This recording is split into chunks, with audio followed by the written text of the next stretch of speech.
Doctors are now saying it's increasingly difficult to distinguish COVID from allergies or from the common colds, really. And I'm quoting here from NBC. They say just about everyone who I've seen has really mild symptoms. It's a lot of congestion, sometimes sneezing, usually a mild sore throat. The sore throat usually arrives first, and then there's congestion. The only way that we knew that it was COVID was because we happened to be testing them. But get your fifth booster and mask up. Yeah, get your your umpteenth booster and mask up. That makes a whole lot of sense. Yeah, doctors are now saying, hey, COVID, we can't really even distinguish it really from like the common cold or even allergies. And, you're experiencing some congestion, maybe a sore throat here and there. The only way we would possibly even know that it's COVID is that we test for it. But you have to get vaccinated against COVID. You don't get vaccinated against your allergy or like your common cold. You don't have to do any of that, but we want you to get your fifth vaccine, your fifth booster, because that just makes sense. Good morning. This is the Morning Buzz, 6:07 a.m. here. And you can see me live on YouTube, Facebook, Twitter, and Rumble. We're there every morning, 6 a.m. to 9 a.m., Monday through Friday. You can also text me at 309-451-9299. Have you gotten COVID this year? Just kind of curious. Have you gotten COVID this year? Do you care if you got COVID this year? Did you know if you had COVID this year? Maybe we're getting some sniffles and a little bit of congestion. The weather's changing, and you didn't go get tested because you're not a dweeb.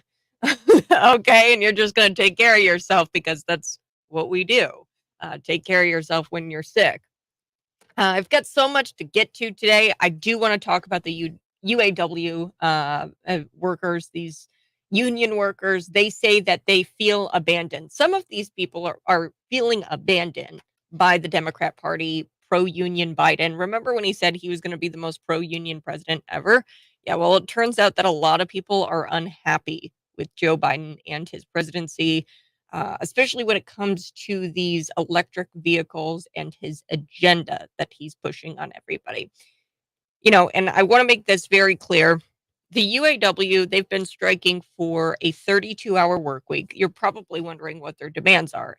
Well, they want to work 32 hours. Typically, you're supposed to work for 40 hours, okay? I work 40 hours. You likely work 40 hours if you work a full-time job. These guys, they want to work for 32 hours, okay? So they want to work Monday through Thursday, essentially, not Monday through Friday. And then they want a 40% pay increase. So now I'm just going to give you averages here. Now, that's not saying that a UAW worker doesn't work for $18 an hour, but on average, a UAW worker, these union guys, they make $32 an hour. That's on average, and that's fair. That people who work in that union, or who are union members and work for the auto industry. Typically, if you work in the auto industry, you're making $32 an hour. Typically, okay, so that is consistent with the national average. Most people make around $32 an hour. That's what they currently make. $32 an hour. Then they want a pay increase on top of that of 40%. So it's kind of wild. And then they want to work also a 32-hour work week. These are crazy demands. You should know this, that a $32 an hour hourly rate, that is national average. So when you look up, hey, what's the national average for an hourly employee? Uh, it gives you the national average of about $32 an hour. So that's pretty consistent with the national average. When you break it down by state, Illinois, our average pay for our hourly employees is $18 an hour. Okay. And then I'm not even mentioning the people who have seniority. So the people who have seniority within the UAW, they're making about $50 an hour. And bottom line, this isn't a wage problem. Okay. And this is what sucks about unions and Democrats and what they don't quite understand. It's not a wage problem. Okay. It's a cost of living and a taxation problem. There's no reason why somebody who's making $32 an hour at 40 hours a week should not be able to pay for a family and survive off of that. I I don't doubt that they're struggling, right, in Joe Biden's America, but there's a reason why they're struggling. It's because of the overtaxation, Democrats, and it's because of the inflation, Democrats, who consistently spend, and Janet Yellen over there has fallen asleep on the money printing button. And that is why we are at where we're at and why $32 an hour for 40-hour work weeks isn't enough or doesn't satisfy these people. It doesn't make a whole lot of sense. To me, I really don't care either way because make old trucks great again. I don't care if there's new cars out on the road. In fact, I would prefer old beater trucks be out on the road and we just have 2, 3 beater trucks and we just fix them up and we don't have to really rely on General Motors or Ford or any of them at all. But there is a faction of the UAW workers, and I want to make this clear, that feel abandoned by the Democrat Party and they're calling it out for what it is. Hey, this electric vehicle agenda is really hurting us. The only people who are lining their pockets in all of this are you guys, or the corporations, and that's exactly true. They get all kinds of money for General Motors. They get all kinds of money from the government to push this electric vehicle agenda. Same thing with companies like ADM. Okay, you get paid all kinds of money to push these alternative protein agenda. They want electric vehicles. They want alternative proteins. This is part of the Green New Deal, and they are sacrificing a lot for this. The companies sacrifice so much in order to meet these quotas, these demands placed on them by the Democrat Party and by this government that they actually forget to do their damn jobs. So they don't. That's why you see explosions at ADM. That's why you see explosions at these food processing plants. Is because they're so damn worried about trying to meet their quotas for these alternative proteins. That's why you're starting to see these people feel like they aren't getting paid enough because they're so damn worried about the electric vehicle agenda that they're not paying their workers enough. We're going to get into all of that here. I think it's very important. So you're going to want to stay tuned for that. But I also want to talk about Aaron Rodgers. He totally wrecks Keith Olbermann. Anytime Keith Olbermann is in the news, I tend to pull it because I think it's so funny when people go after this guy. He is just so anti-Trump. He's like a never Trumper. And these people are truly sick. Uh, I think Keith Olbermann is a really sad man, and Aaron Rodgers understands that, and he gives a perfect 5-word response to the unhinged attacks coming from Keith Olbermann against Aaron Rodgers for his stance on the vaccines.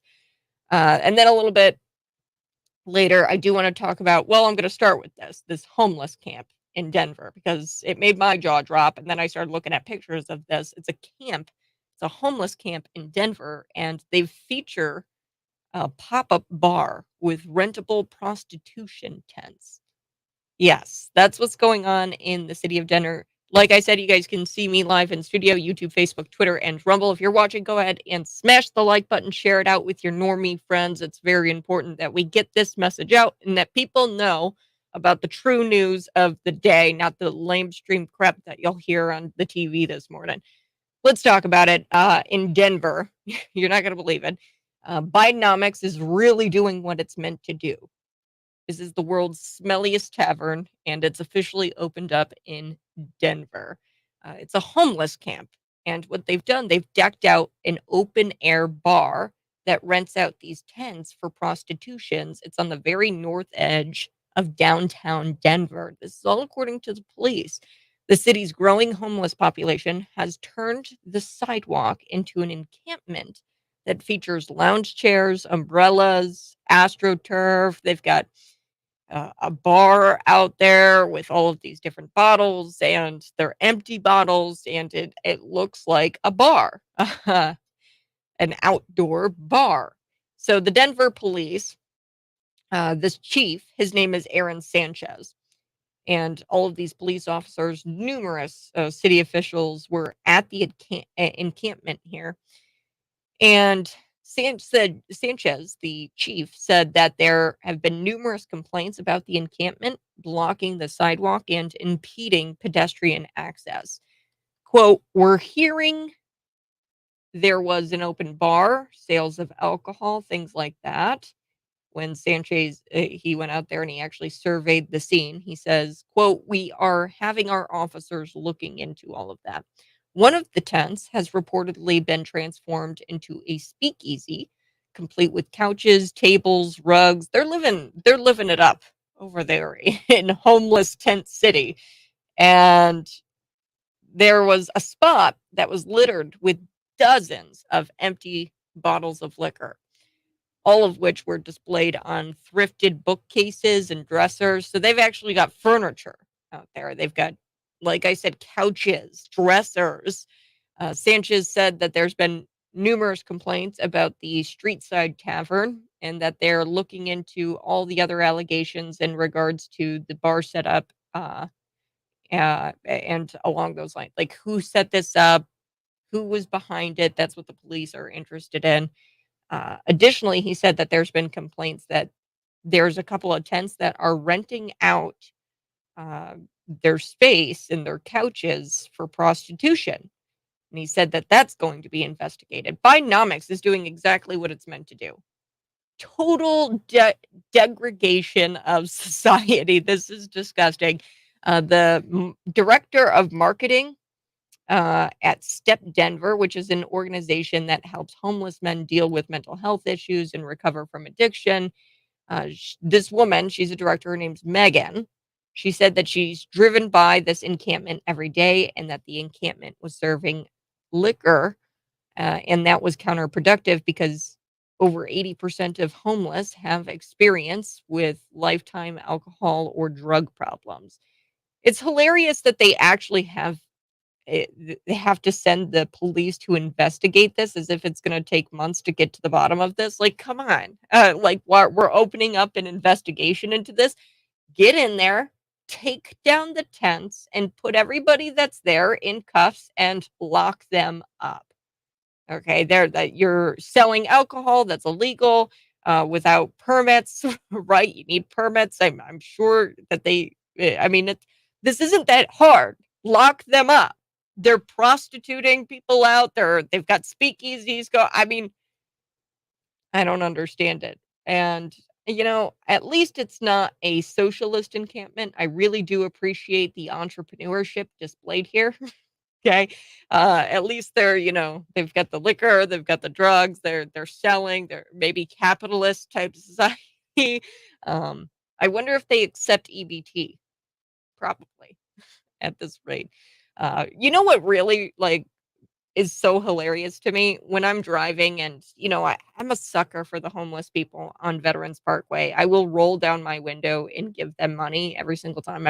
I've stopped doing that because I roll down my window. I say, "Hey, um, I mean, here's some cash or whatever." And I said, "I'm sorry, it's not a whole lot. I don't carry a lot of cash on me." And he goes, "Well, I have a PayPal app." And he pulls out this, you know, fancy phone. It's better than mine, right? It's the latest iPhone. He pulls out his iPhone and he says, "Here's my Zelle account. You can Zelle me." It's like, wow. Okay. Why don't you sell that phone and I don't know, go grab yourself a first month's rent because those things aren't cheap. Okay. And I'm just like, wow, I can't believe that this guy is actually wanting me to sell him my hard earned money. It's incredible. But, and I'm kind of shocked that the city cares about this because they haven't seemed to really care about, the fentanyl problem. Maybe it's because they're not collecting taxes on the alcohol sales that these guys are making. So now it's a problem. Now the city has to investigate. When the people were doing fentanyl, oh, it's fine. We're going to look the other way. Denver officials were happily, they were happily letting this town turn into a zombie scene, really, from The Walking Dead, and they only care when they start getting reports about people selling alcohol because then that's sales tax that they're not getting as a city. So cities officials are reportedly developing more housing resources for these people. What a joke. Enough with the housing. This is nothing to do with the lack of housing. Uh, these unshowered entrepreneurs have shown these cities officials that they have chosen this degenerate lifestyle. This is choosing a degenerate lifestyle because it's easy and because it's immoral and they like it. Okay, they like being immoral jackwagons, these people who are doing this kind of stuff. Here's an idea that won't cost any extra funding. Arrest people for drugs. Arrest people for soliciting. Arrest people for prostitution and selling alcohol without a permit. Denver's newest open air bar scene proves that there's nothing Bidenomics can't do. This is exactly what Bidenomics is meant to do, to get people out on the streets selling drugs, selling tents full of prostitutes. This is just so sad. And this is happening in the United States. This isn't in some third world country somewhere. This is happening in the United States. And they have to investigate. The city officials have to investigate. Investigate what? They're right there doing drugs and selling alcohol without a permit. Lock them up. Put them in cuffs. All right, I'm going to be back. Aaron Rodgers, he's recovering from surgery, but he is not taking these attacks lying down. Oh, well, I guess he kind of is because he can't put weight on his legs, but Keith Olbermann has been attacking Aaron Rodgers for his stance on the vaccine, and Aaron Rodgers harshly and hilariously goes after Keith Olbermann. I'll be back.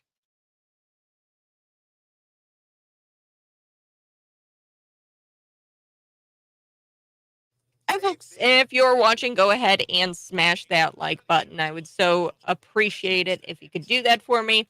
We are going to be chatting a little bit about Chicago, how they're going to be the first city to actually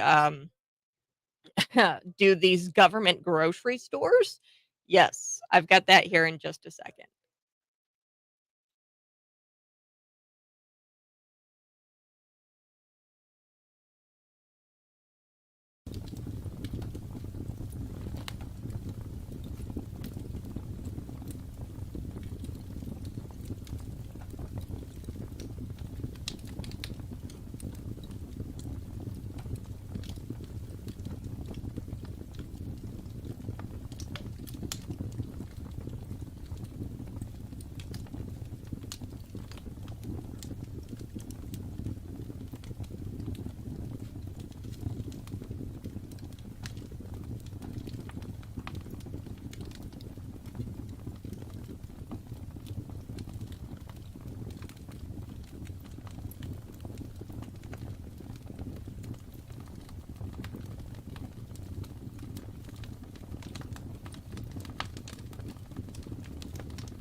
Chicago Mayor Brandon Johnson.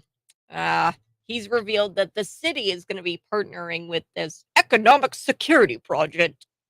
Gosh, this is bad. This is the first government-owned grocery store. So what he wants to do is partner with this economic security project and create this government-owned grocery store, and he says this is to assist the historically underserved communities. What the hell does this even mean? We're going to be talking with veteran Chicago reporter William J. Kelly here in just a second. But also, I need to tell you guys a little bit about Aaron Rodgers. Aaron Rodgers is going after Keith Olbermann. So Keith Olbermann has been taking shots at Aaron Rodgers due to Aaron Rodgers' stance on the vaccine. And Aaron Rodgers gives this 5-word response to this he's really just an unhinged, crazy leftist, never Trumper. And I can't wait to tell you how Aaron Rodgers responded. But first, we are going to get to William J. Kelly. He's a veteran Chicago reporter, feared and despised by Mayor Lori Lightfoot and now Brandon Johnson. He's an Emmy award-winning producer. That's Citizen Kelly. You can go find him at reporterwilliamjkelly.com. William, how you doing this morning? And let's talk about it. The government-owned grocery stores. Right. Well, I would accuse Mayor Johnson of stealing this idea from Karl Marx, but I doubt Mayor Johnson has ever actually read Karl Marx or even a history book. This has been tried before, and it has always failed spectacularly. The fact of the matter is, the reason that we don't have grocery stores in that neighborhood is not because of racism. There were grocery stores there. Unfortunately, they were broken into, looted, and set on fire. If Mayor Johnson really wants to have grocery stores on the south side, and I was born and raised on the south side of Chicago, by the way. Okay, so I'll say whatever I want to say. If he wants to call me names, that's fine with me. But the bottom line is this: what he needs to do, or what he would do if he actually did care about the people that live on the south side of Chicago, is do something about the crime. Those stores were losing money hand over fist because people were literally just walking in the store and shoplifting. And the people who worked at the stores, there were people who actually had jobs working at those stores. And every time any of them said, "Hey, please stop stealing the merchandise because the store is going to go out of business," they were threatened. Their lives were threatened. They felt that they were in danger. So, this whole idea that they're going to have a government store next to a migrant, tent city or something, it just shows that Johnson he's either, it goes back, I used to call it the eternal question, because I could never, even as a child, I couldn't figure out, are they doing it on purpose, or are they really this stupid? Yeah, well, and I was just reading through his press release here. Or like a release talking about the food equity. Yeah. And I've got some numbers here that we'll share. The Department of Agriculture found that 63% of residents in West Englewood and 52% of residents in East Garfield Park lived more than a half a mile away from their nearest grocery store. When you think about it, it's not too far, right? But also at the same time, there's no reason for Chicagoans to not have a grocery. You live in the city, right? You should be able to walk down the street and get groceries. Should be totally within looting distance.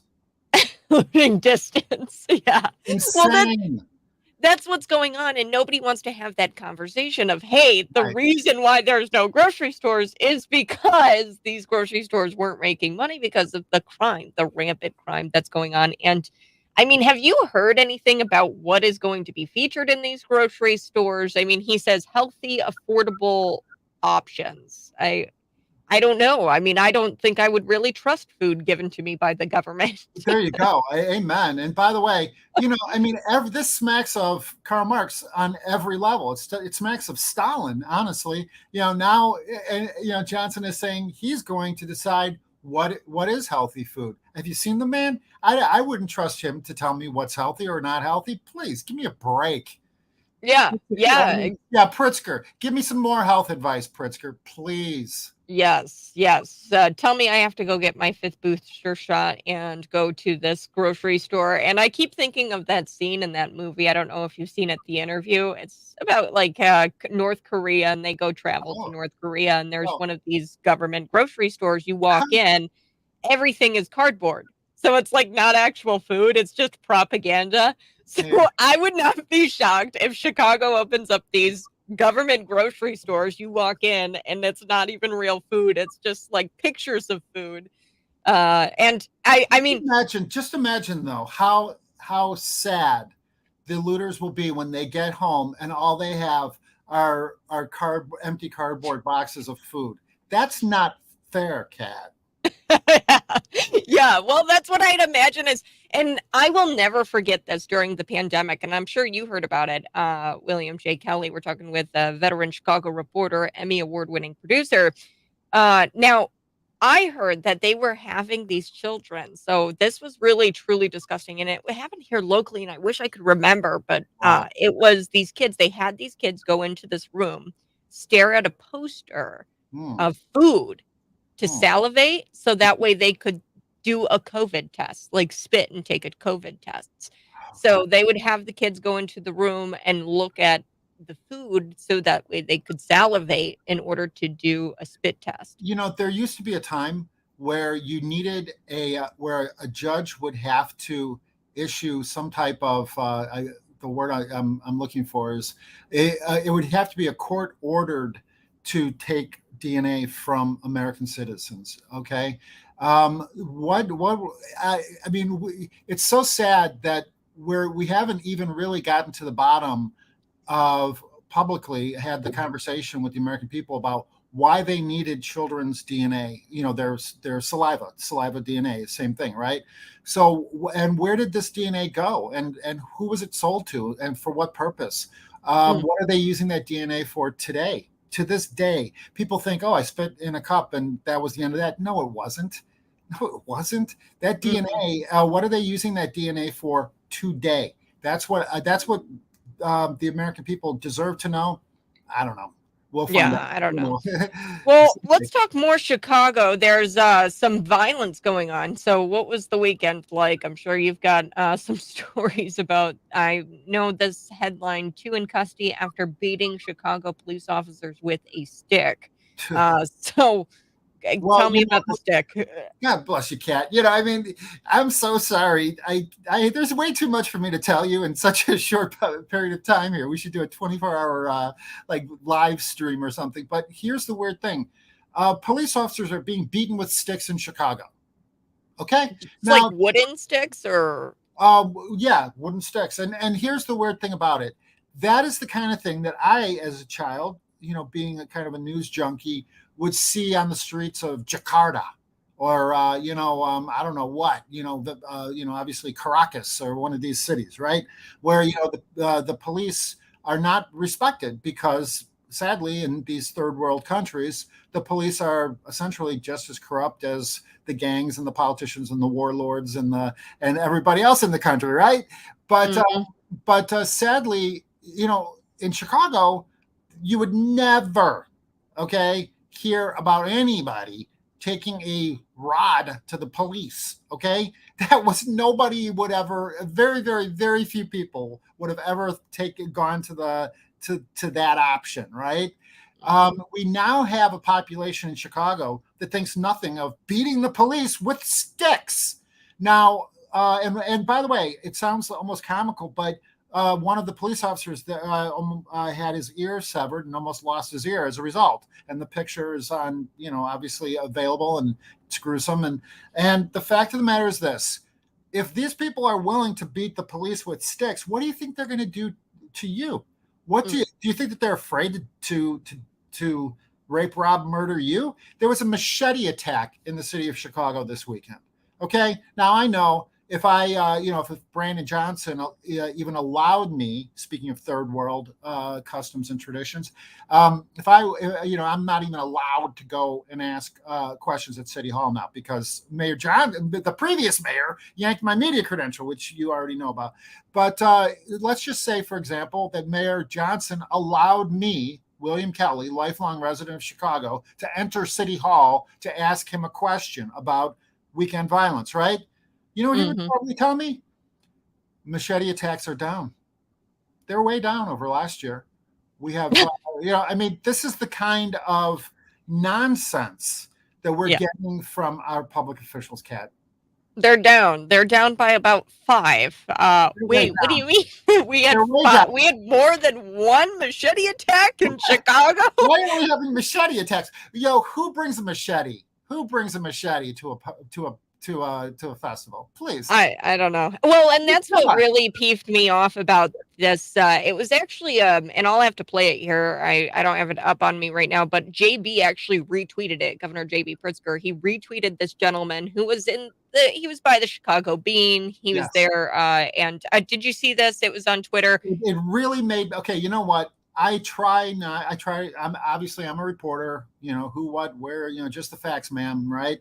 But I'm just going to say this right now. That really made my blood boil. That the governor of the state of Illinois mocking the victims of violent crime, making it into a joke, literally within walking distance, a stone's throw of where that man was mocking the victims of violent Chicago crime. Two young women were punched in the face by a mob of 8 to 10 people who are still at large. No description. We have no idea what these people look like, Kat. And they were robbed of their valuables, phone, purse. I mean, you got to understand that's a problem in today's society, in our modern society. If violent criminals are with no conscience, no morals, no impulse control, are running around with your phone, your credit cards, that could be a life altering. Not to mention the punch in the face. Who knows? If these girls sustain any permanent injuries or damage to their faces. So I'm sorry, Kat, but for the governor of the state of Illinois to mock, to laugh, to sneer at the victims of violent crime in Chicago, I consider that to disqualify him from holding public office. Shame on him. Yeah, well, I'd have to try to find that we're going to play it here probably in just a little bit. I just got to do some digging to find it. But really what it was for our listeners to understand what he actually retweeted, it was this gentleman. I have no idea. He was a nobody. He was a leftist. And he was walking around Chicago there at the Chicago Bean. And he was having a nice day in the city, right? What you used to be able to have. And he goes, yeah, there's absolutely no violence around here. It's in the middle of the day on a Tuesday. Right. And, that was so taken out of context. And not to say that in other areas, there weren't things going on that day in that specific moment. But this guy specifically took a snapshot out of his day in Chicago, him enjoying the city, having like a beer or something and like some dinner by the Chicago Bean, taking pictures, doing touristy type things. Literally the same day was when those 2 tourists were attacked. There was another man who was attacked in a similar fashion in River North. So, I mean, and this is all downtown. This is all in the touristy area of Chicago. It is, it really did make my blood boil. I'm not going to lie, Kat. Yeah, well, I saw it too, and I was like, are you serious right now? And he didn't even tweet it from his, I checked his personal account, so JB's got 2 accounts. He retweeted it, I believe, from his government account. Yeah, it's in his stream. If you scroll past all of the other nonsense, that sadly we're spending millions and billions of dollars. Sadly, apparently I won't even go into it, but there's plenty there. If we actually had a reporter, that's the other thing. If Mayor Johnson's not going to allow reporter WilliamJKelly.com anywhere close to City Hall, I guarantee you, JB Pritzker, Governor Pritzker, is not going to allow me into his press conferences. But I will report Thank God for you, Kat. And and by the way, this tour, speaking of this tourist, what he doesn't realize is that many tourists lose their lives in Chicago, in no matter how liberal they are. We actually had a woman who was, from my understanding, was a very well-intended liberal, right? Who went down to a homeless encampment with her leftover pizza to give the pizza to homeless men, who then promptly stabbed her to death. So this is the kind of thing that So for this man to be making light of this is really, I'm sorry, it's bad enough for him to be making light of it, but for our Governor Pritzker to then retweet it and elevate it and mock and sneer and snicker, it almost makes you wonder if he actually hates the people of Illinois. Oh, I believe it. And William J. Kelly, that is a good spot to wrap things up. We have to go to break, cut to break. But how can we help you with your lawsuit against Mayor Lori Lightfoot, and where do we find you? Well, God bless you. ReporterWilliamJKelly.com. You'll see the videos of me and Lightfoot. You'll also see my legal defense fund. It is a 501c3, so that means that it is tax deductible. If you make a donation, it's a tax deductible. Like if you were making a donation to your congregation, it's or favorite charity. And we are on our way to the U.S. Supreme Court. Apparently, it's a free speech, freedom of the press lawsuit, classic freedom, First Amendment lawsuit. And trust me, Kat, and I know you do, if they can do it to reporter William J. Kelly, they're going to do it to you soon enough, sooner than later. Yep. And be on the side of free speech, folks. We're going to be back on the other side. William J. Kelly, thank you. Thank you. All right, folks, we're going to be back talking about Aaron Rodgers blasting Keith Olbermann. That's next.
Oh, hi.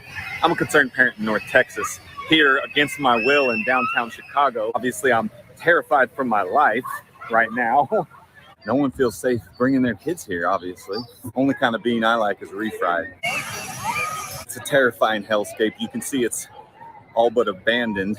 It's the kind of thing they use to indoctrinate kids.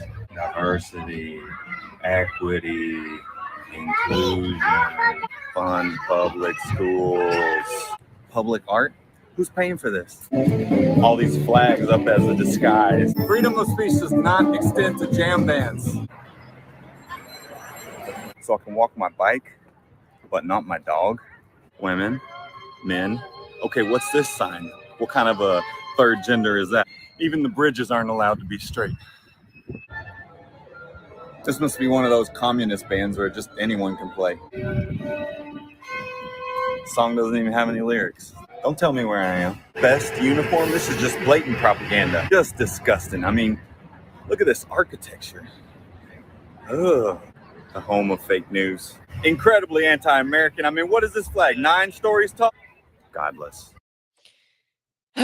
So, Governor J.B. Pritzker retweeted that video from Zach Freeman is his name. And he tweeted that from his governor account, Governor J.B. Pritzker. If you scroll, he retweeted it about September 5th. Zach Freeman, he says that a concerned parent from North Texas bravely visits downtown Chicago and barely survives. And of course, he's mocking people who say that the violence in Chicago is a huge problem. And he's mocking it. He's saying, obviously, there's no issue here. Look at, I'm walking around downtown. I'm visiting the Chicago Bean. I'm listening to music. I'm eating a popsicle. Everything's fine, hunky dory. And Governor J.B. Pritzker tweets this and laughs. He posts a laughing emoji. And we just talked to William J. Kelly. He's a reporter out of Chicago. He told me about all of these different stories that happened that day in the downtown Chicago area. This guy is completely fine. He's actually having a nice day. That's great and all. And I'm glad that you survived. But a lot of people didn't that day, Zach Freeman. And Zach Freeman, this leftist, he takes a snapshot and it's just totally tone deaf. And you look at what happened over the Labor Day weekend, 34 people wounded. This was around that weekend, 34 people wounded, 10 people killed in Chicago, including a 6-year-old boy, just a little child. And I mean, there's just story after story after story about the Chicago violence. And we've got JB retweeting this guy, this leftist, who's making light of the violence that goes on every single day in Chicago. And they are being tone deaf about it. They're lying about it. And they are misleading people, really, in this video. Zach Freeman is misleading people because not everybody gets to survive like that, Zach Freeman. You did that day in that area. You were all right. But at any moment's notice, or at any moment, that could have turned in a different direction than it did for a lot of people in that area. That day that he's talking about, September 5th, is when he posted that video. All right, I do have to take a quick break. We're going to be talking about the UAW workers. They say that they feel abandoned by the Democrat Party and pro-union Joe Biden. He's supposed to be the most pro-union president ever. Okay, Joe Biden. But the UAW workers are actually really peeved off with Joe Biden because of his electric vehicle agenda and how that has destroyed the auto industry. I'm going to be right back. This is the Morning Buzz.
So there you have it, folks. That is one of my favorite mixes of Mike Lindell talking about the lumpy pillow. I'm going to be talking about that a little bit on the other side. You're going to want to join me for the 7 o'clock hour of the Morning Buzz.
All right, folks, we're going to be back talking a little bit about Mike Lindell. So Mike Lindell has been ripping on these liberal lawyers. There's this case that he's named in, and he just rips into this liberal lawyer, and I can't wait to play the clip for you. And I also have a new single that is dropped from Mike Lindell. It's called Lumpy Pillow, and I can't wait to share that with you. Support Mike Lindell. He's not a sponsor. But I love the My Pillows, and I have a billion of them. So, one of the sponsors of today's show, though, and they're great patriots as well. That's Rooted Apparel. You can see my Pray shirt here. If you go into the description of this YouTube video, you'll find rootedapparelco.com. You can get 20% off by using promo code CAT, that's CAT, at checkout.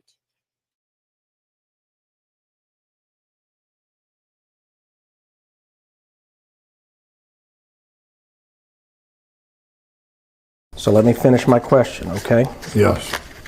I tend to be a slow talker. Good for you. I'm from Texas originally. Good for you. I got all day. We'll make a week of this. How about that? Go ahead. Probably up to your lawyer, but I'm happy to stay as long as you'd like. Just keep going. All right. Why'd you call me an ambulance chaser? What? Why did you call me an ambulance chaser? Because you are. This is a frivolous case, and if you're representing this guy and you've read this case, you are a disgusting lawyer. Period. That's my right to say. You want to sue me too, Mr. Ambulance Chaser? Are you working on contingency or consignment with the guy? What are you? No, I can't believe anybody would take this. This is absolutely disgusting. It's a disgrace to our country. It's a disgrace to you. Anything else? No, that's it. You asked me the question, I answered it. All right. That's Mike Lindell, and he just absolutely went ballistic during these depositions. So Mike Lindell, he says to this former Dominion, that's what this is all about, Dominion director, who made a deal with Newsmax, banning Lindell from the channel. So this is what this is all about. He went absolutely ballistic on this guy. He swore, he yelled, he called this lawyer some names, and he banged his fists on the table repeatedly, slamming a pile of legal documents during this deposition where he was defending himself in this defamation suit. So this Eric Coomer guy, he's the former director of product strategy and security for Dominion Voting Systems. He actually sued MyPillow for promoting these so-called baseless allegations that the company helped rig the 2020 election. And I just love it. I can't get enough of it. And actually, this song dropped today. And I've got to play it for you. This is Mike Lindell, and this is his new single called Lumpy Pillow. And I love it because the guy, Eric Coomer, or whoever the attorney is there that is questioning him in this deposition, they're suing MyPillow for defamation because Mike Lindell was talking about how the 2020 election was rigged. Now, there has actually been government agencies that have looked into the Dominion voting machines and said that they were flawed. Okay, so this isn't just Mike Lindell. This isn't exclusive to Mike Lindell talking about the Dominion voting machines. There have been government agencies that have looked into the Dominion voting machines, and they've said that there have been secure or I forget the exact language, but there's government documents out there that say that there were massive flaws with the Dominion voting machines. Let's take a listen to Mike Lindell's new hit single. Here we go.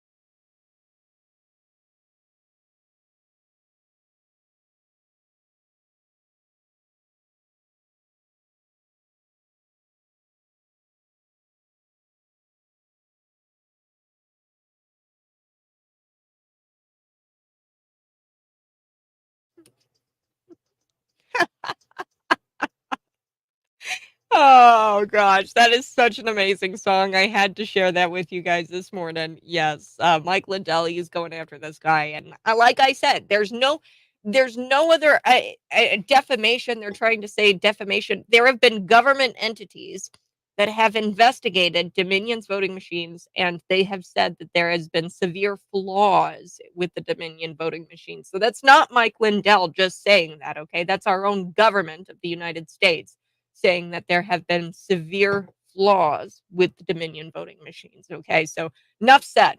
Do want to shift gears. Let's talk about Aaron Rodgers. Want to get to that this morning. He's going after Keith Olbermann, and anytime Keith Olbermann is in the news, I have to pull it because I think it's so funny when people go after him because his life is just so sad. And I like when people start to dogpile on him. you know? So Aaron Rodgers, he completely wrecks this guy with a 5-word response. And I don't know what is up with Keith Olbermann, just completely unhinged. And he's been going after Aaron Rodgers lately. So New York Jets quarterback Aaron Rodgers, he's recovering from surgery to repair his Achilles tendon. He's been the target of attacks from liberal talking head Keith Olbermann over his personal medical decisions about not taking that jab, the vaccine, and Rodgers is not taking those attacks lying down. Well, I guess technically he's taking them lying down because he can't put weight on his leg, but he did respond to Keith Olbermann. And real quick, I do want to inform you who Aaron Rodgers is. Aaron Rodgers is the guy that ran down the field. In NFL, they did their New York Jets. He ran out onto the field with an American flag. A huge American flag runs out onto the field. That's the type of patriot Aaron Rodgers is, and I like Aaron Rodgers. He went down with a season-ending injury in the opening drive of the Jets season opener. So, yeah, leaving Bills quarterback Josh Allen to have more completed passes to the Jets this season than Aaron. I'm upset about it. I wish Aaron Rodgers would have been able to continue his season and to really open up his season well for the New York Jets. But it is what it is. He has he's been very vocal, though, Aaron Rodgers, about the vaccines. That's what I want to get to today. He's been very vocal about the vaccines and critical of the vaccines. And he said, look, I'm not getting vaccinated. And he's been very clear about that since day one. And this is what Keith Olbermann has been going after Aaron Rodgers for not getting the vaccine. So he just answers him with a 5-word response, and there's nothing else really to it. Let's take a listen. Here we go. And said that you love him though. Because you're not vaxxed, that's why it happened. Yep. Yeah, get your 5th booster, Keith.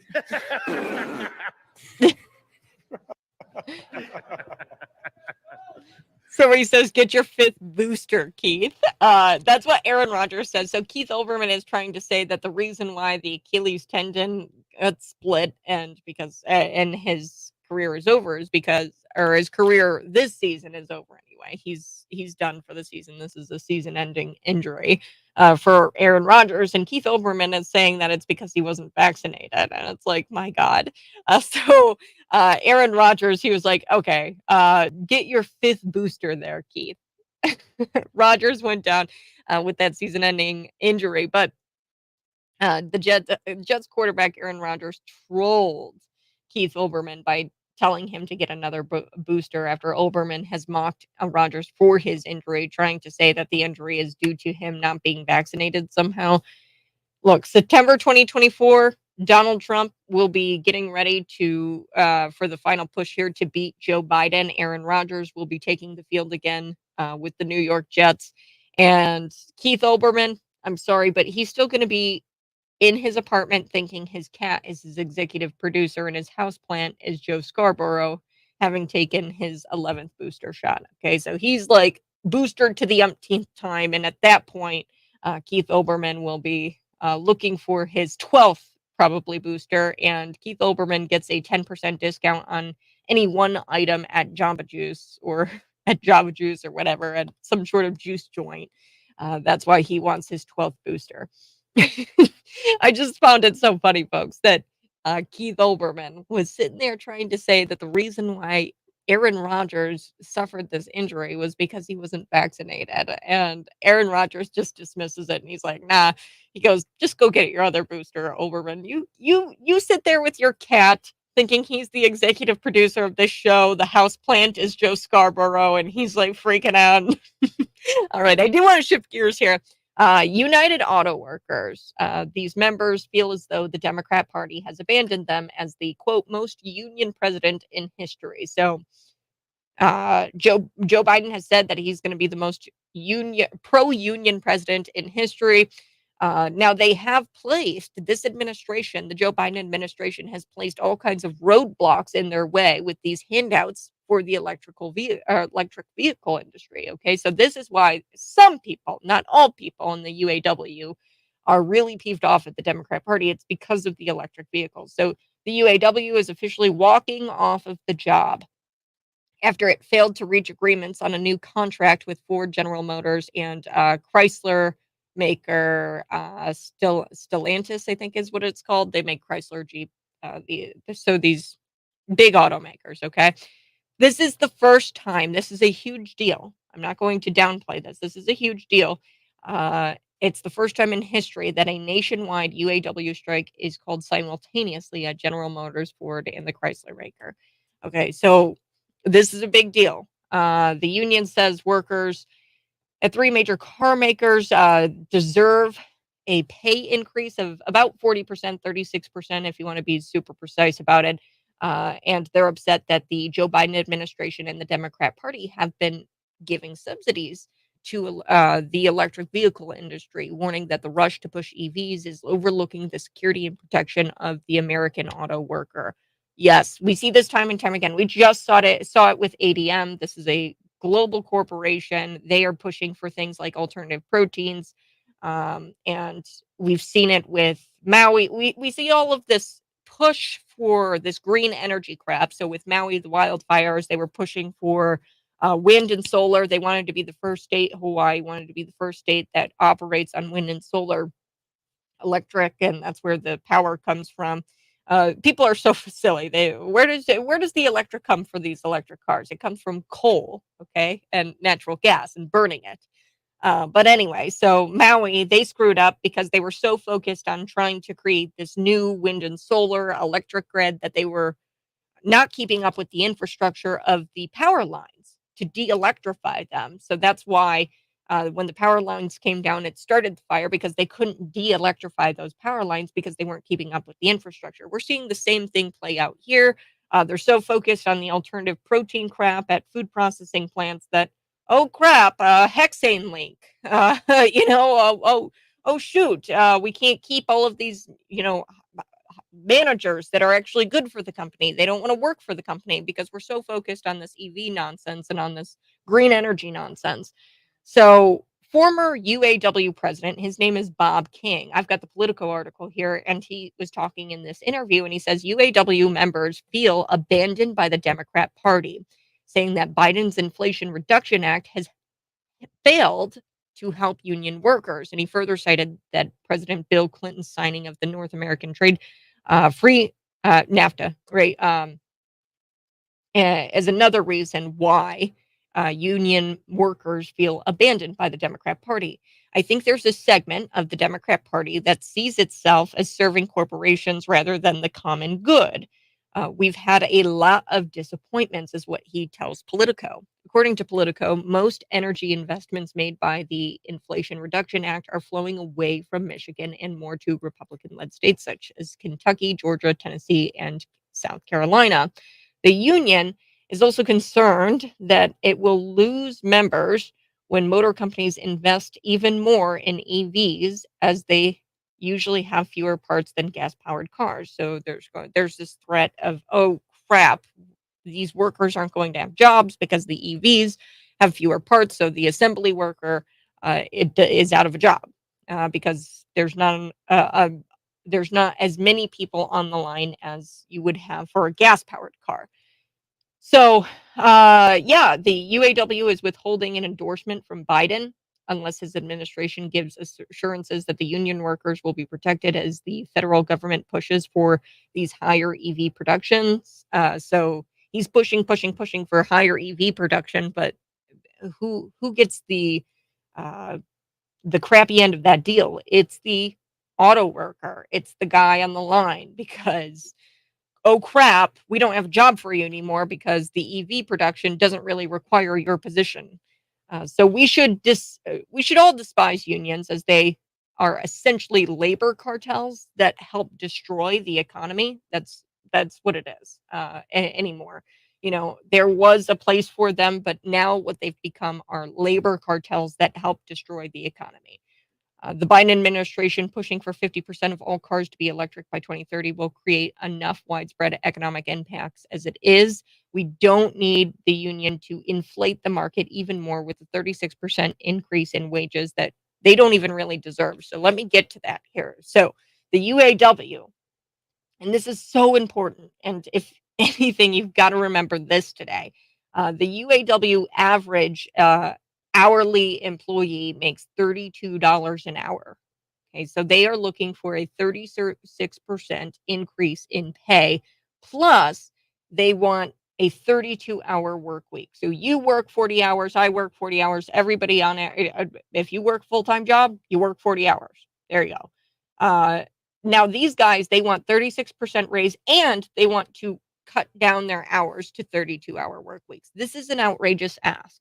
Okay, and on average, like I said, the UAW worker or the UAW members, they make $32 an hour currently. So they want to make over $40 an hour. On average, a national average, the average hourly employee makes $32 an hour. In Illinois, that's much lower. You're probably like, whoa, $32 an hour? What the hell? I don't make $32 an hour. No, you probably make about $18 an hour if you're an hourly employee who lives in the state of Illinois, because we are so far below averages when it comes to wages here in the state of Illinois. Bottom line, wages are not the problem. It's the cost of living and it's taxation. The reason why the cost of living is so high is because Janet Yellen over there, her geriatric butt, she's literally a dinosaur. She fell asleep on the money printing button. Okay. And they just keep printing money with this Inflation Reduction Act. It's part of the reason why we're in the mess that we're in with Bidenflation. And taxation, over taxation, your dollar it gets taken away from you. So it doesn't stretch as far because everything's so costly. But then also half of your money gets taken away from you in taxes. So yeah, I'm sorry, but the UAW, this is your fault because you voted for this guy. These union members vote Democrat every single time. John Fetterman is out there protesting for them. Crystal Abel is on her social media. She's a Democrat here locally. She's holding protests and things like that. It's just ridiculous. I'm sorry, but it's your fault. It's your fault that you're in this mess, UAW. UAW members may eventually earn higher wages if they succeed in their demands, but everyone who buys a car will have to pay more, and some Americans will not be able to afford a new car. At the end of the day, folks, I really don't care. Make old cars great again. That's what I'm saying with this whole thing. Make old cars great again. We should have older cars out on the road. Screw it. We don't need new cars. I don't care. I'll have my beater truck and I will repair it myself. Right? We need to start learning how to repair our own cars and have the old beater car in the garage, and it'll kick it for about 300,000 miles.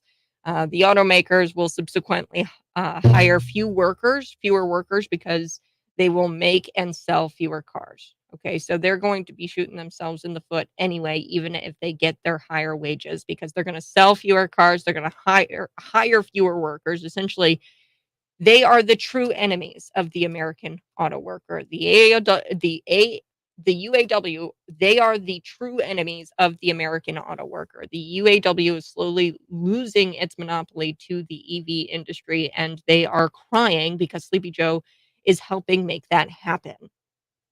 What on earth did they expect during his campaign? He made it very clear what his intentions were for the economy, and he definitely included more EVs and less. That his plan for the economy was more EVs, less gas-powered cars. This is what you voted for. Shut up. Stop whining. And I'm sick of it. I'm really getting tired of it. It's just like a common sense. Common sense. All right, I'm going to be back. Chicago considers the creation of government-operated grocery stores. What? Yes, this is going to be the first of its kind here in the United States, a government-operated grocery store that's straight up out of the book of Joseph Stalin or Karl Marx. So I am going to come back. This is The Morning Buzz. You can see me live in studio, YouTube, Facebook, Twitter, and Rumble. If you're watching, go ahead, smash the like button, share it out with your normie friends. I'll be back.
All right, folks, if you're watching, go ahead and smash that like button. We're going to be right back, and I'm going to get to Kevin Lauer's comment here, and we're going to talk about the UAW a little bit more. Plus, I do want to talk about Chicago and their government grocery stores because it's the first of its kind.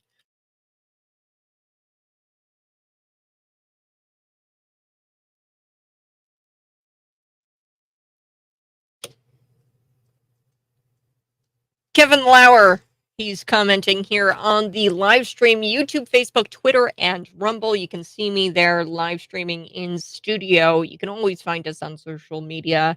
You can also download the Cities 92.9 app from the Google Play Store or the Apple Play Store or Apple Store, wherever you get your apps from. We're there.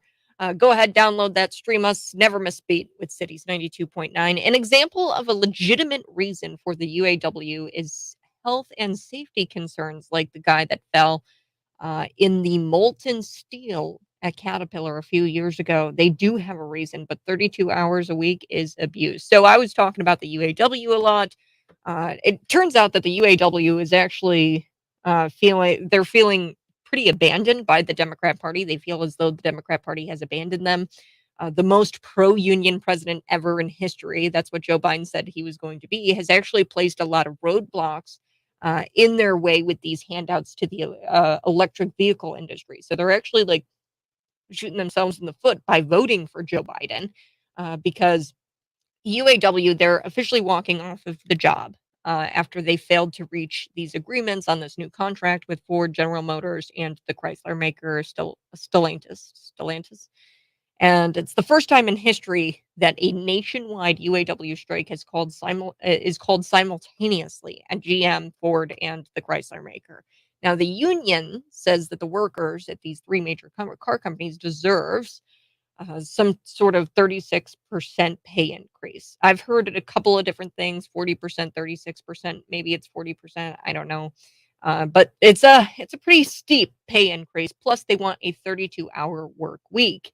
And they're upset with the Biden administration, actually. The union members are upset with the Biden administration and the Democrat Party because they've given subsidies to the electric vehicle industry. And they are warning the Biden administration and the Democrat Party that the rush to push these EVs is overlooking the security and the protection of the American auto worker. So we had the former UAW president. He did this interview with Politico and he went after the Biden administration. And he said that the UAW members actually feel abandoned by the Democrat Party because of things like the Biden Inflation Act, where they gave all this money to the electric vehicle industry. And there's going to be a lot of problems with that because the electric vehicle industry actually requires fewer parts than gas powered cars. And they want job security. Essentially, they want job security. They want assurances. The UAW, they are withholding their endorsement of Joe Biden unless his administration gives assurances that the union workers will be protected as the federal government pushes for this higher EV production. Like he campaigned on this issue. He said more EVs, less gas powered cars. And less gas powered cars means less workers, fewer workers, because EV production requires far less workers on the assembly line because there's fewer parts. Okay, so this is the problem. Okay, they voted for Joe Biden despite him on the campaign trail talking about the electric vehicle production and how he wanted to ramp that up. So I like Kevin Lauer's comment here because he talks about this where there's health and safety concerns. And the reason why there's health and safety concerns is because the electric vehicle industry within General Motors, Ford, because they both make electric vehicles, right? Within these companies, they are dedicating time, resources, their valuables. They are doing everything they can to meet all of this different criteria that the Biden administration is pushing down their throats when it comes to EVs. They want to produce, they want to be the number one producer in electric vehicles. Everybody's kind of battling it out to become but it's not because it works. That's the thing about corporatism versus capitalism. It's not because it works. It's not because there's a demand for it, because believe me, I don't think that people really want electric vehicles. When I talk to people, they say that they can't hold the charge. And they have to scramble to try to find electric vehicle chargers. There's no infrastructure to keep them charged. People want to continue to drive down the road without having to stop to charge their vehicle for an hour. Okay, so there's not really a demand out there for these electric vehicles. It's not the company pushing for it because it works and because it's going to make money. No, they are pushing for these electric vehicles because they want that fat ESG score money, and they want the government handouts. Okay, so when you are so focused on getting that government money and that government handouts, because that's what they want profits. And what easier way to make profit than to just collect money from the government and don't pass go and pass go, right? Um, that's such an easy way to make profits. They don't have to do labor. They don't have to sink labor into it. They just get the money from the government for pushing all of this EV nonsense. And they are doing it because they want the ESG scores and the money. It's not because it actually works. And when you're so focused on all of that, then the health and safety of your actual employees and what actually works, the infrastructure that actually works, and then is been proven to be profitable, that all starts to fall by the wayside. We're starting to see that in all kinds of companies. It doesn't matter, just pick one. Pick a company. You're starting to see that. Why is there an increase in derailments? Why is there an increase in wildfires? The reason why is because we are letting all of our hard infrastructure fall by the wayside because we are so focused on this green energy crap. 309-451-9299. Thanks so much to Kevin Lauer for sending that in. I think that there is reason. A lot of these corporations, they don't care about the employees. Okay, they care about that ESG score and about the government money. That's the evil of corporatism and the Democrat Party, because the Democrat Party is behind it. Why do you think they push for things like LGBTQism? Why do they think they push for things like the Green New Deal and climate change? Why are they for those issues? I'll tell you why. Because the government has created an incentive for companies to subscribe to that wokeism. Go woke, you go broke. Okay, that's it doesn't work. We've seen it with Bud Light. Okay, pick any kind of company, and this is why they are failing epically. This is why there's explosions at plants. This is why there's all kinds of different things that go on in corporations, and why they suck. Why you're on the phone with customer service for 3 hours to try to get through to some live person because they have destroyed their hard infrastructure and what actually works because they are so focused on meeting these crazy expectations that the government has been pushing on them. I'm sorry. I'm really passionate about that issue, and it's just incredible to me. Any kind of gains made by these strikes and bargaining of wages will come at the cost of everyone else. Make no mistake. So if there is actually eventually, if the UAW members, they eventually get what they want, these higher wages, which are crazy demands. Okay, these are insane demands. They want to work a 32-hour work week, and I've told you about the demands themselves and why they're crazy. So they make currently the UAW members about on average, the average automaker worker makes $32 an hour. And I know your jaw just dropped because you're like, wait a second, I don't make $32 an hour. I work at Bridgestone and I make about $18 an hour, maybe 22 an hour. The reason for that is because you live in the state of Illinois, and the state of Illinois, we pay on average our hourly employees about $18 an hour. Nationwide, the national average for an hourly employee is $32 an hour, which is consistent with what automakers make. So that ranges, obviously.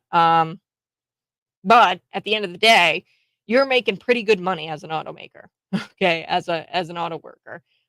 It's really the health and safety concerns that I've heard from people. They're worried about that, but pushing for these higher wages isn't really going to solve anything, because what's going to wind up happening is the automakers are subsequently going to hire fewer workers because they're going to sell fewer cars, because Americans won't be able to afford a new car because the cost of a new car is going to go up if the wages go up. So they're totally just nobody gets it. It's taxation and it's inflation, cost of living. So that's Janet Yellen over there sleeping on the money printing button. This is why you don't have enough money as an auto worker.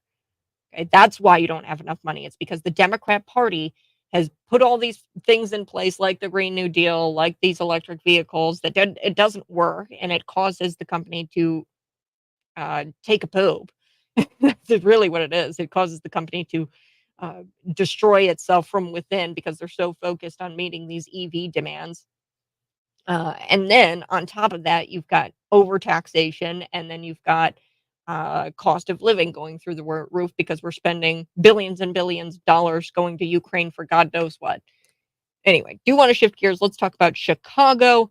I've got to take a quick break. Chicago Mayor Brandon Johnson, he has revealed this new city or this new city project where he's going to partner with the Economic Security Project, and they're going to create government-owned grocery stores in order to, quote, assist historically underserved communities, whatever the hell that means. Plus, Moraine Morris, or Moraine Morris, I think is her name. I don't like her music. She sucks.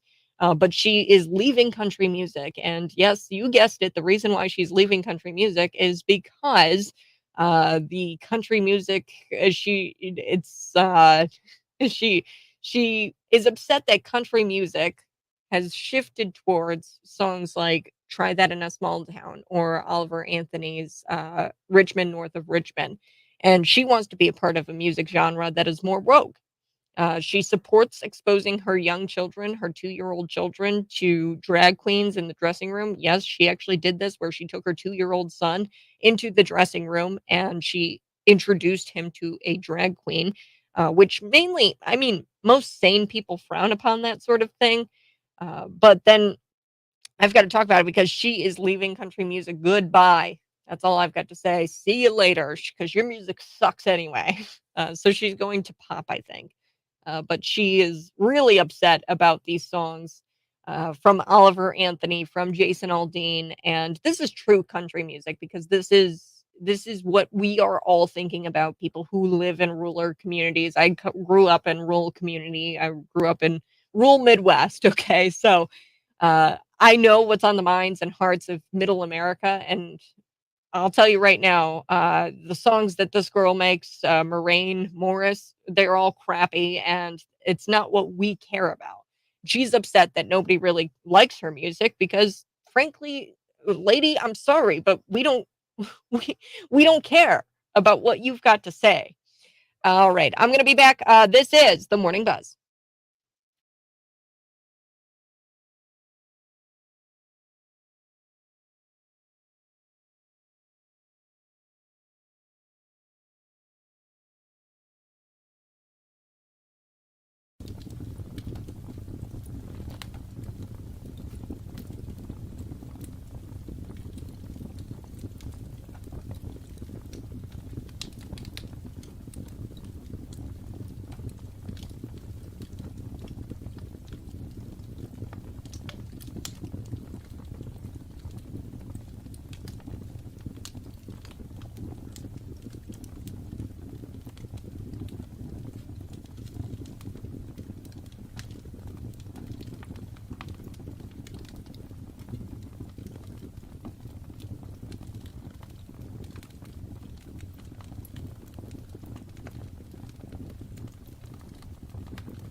So the Chicago mayor, Chicago, they are creating a government operated grocery store. So he's revealed, Brandon Johnson, that he's partnering with the Economic Security Project to explore the creation of a government owned grocery store. This is straight up out of CCP, North Korea. This is crazy Karl Marx type stuff.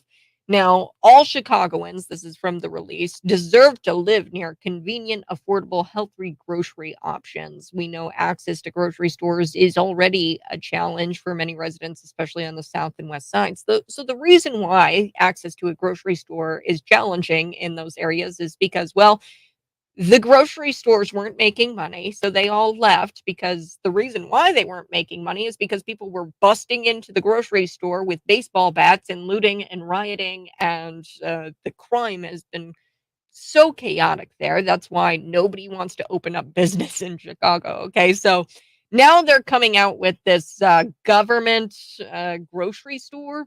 He said this in a release that he's trying to promote, quote, food equity, and he said that 63% of residents in the West Englewood area and 52% of residents in East Garfield Park live more than a half a mile away from their nearest grocery store, which is kind of crazy when you're considering that these people live in the city. They should be able to be within walking distance of a grocery store.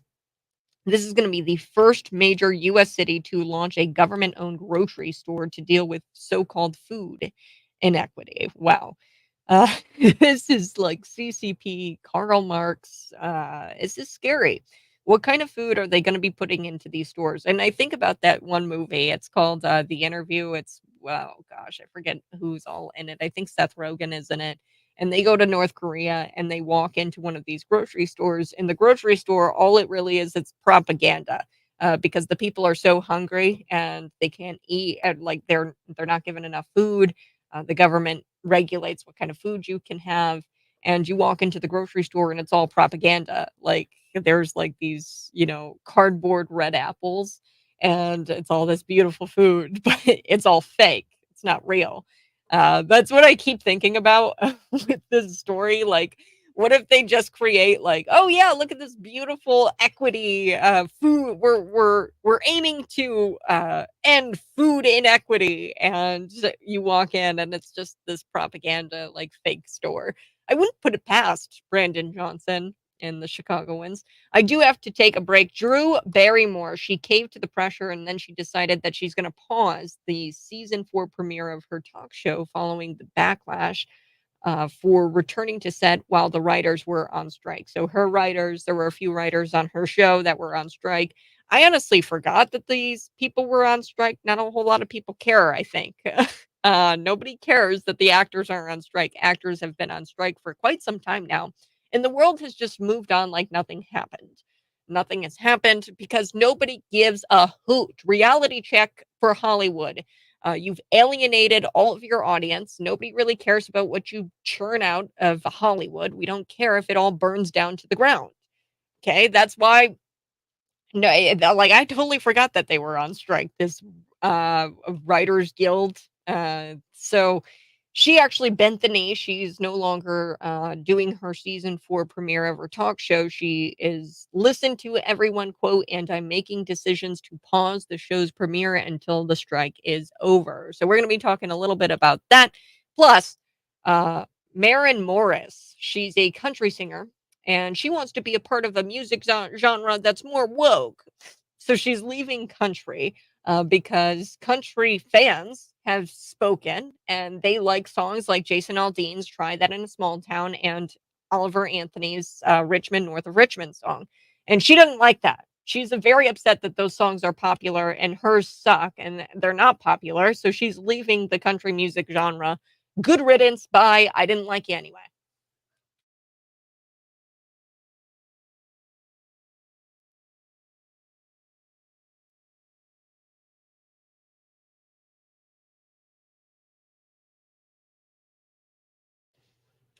All right, we're going to be back talking a little bit about Maren Morris. She says that she's leaving country music. See you later. There's some history you need to know about Morris here. She actually was on stage talking about how she took her 2-year-old to the backstage of a or to like the dressing rooms of these drag queens, which most sane people frown upon because these, of course, drag queens are men in G-strings, essentially, and taking your 2-year-old in the back to watch men strip. It's really frowned upon by most sane people, but Marin Morris, I don't really know what her name is, but I don't care. She's not a sane person. So she actually went on to Brittany Aldean, so that's Jason Aldean's wife's Instagram page. So she put on her Instagram page, this beautiful picture of herself, very feminine, and she says, "I'd like to thank my parents for not changing my gender when I went through my tomboy phase. I love this girly life."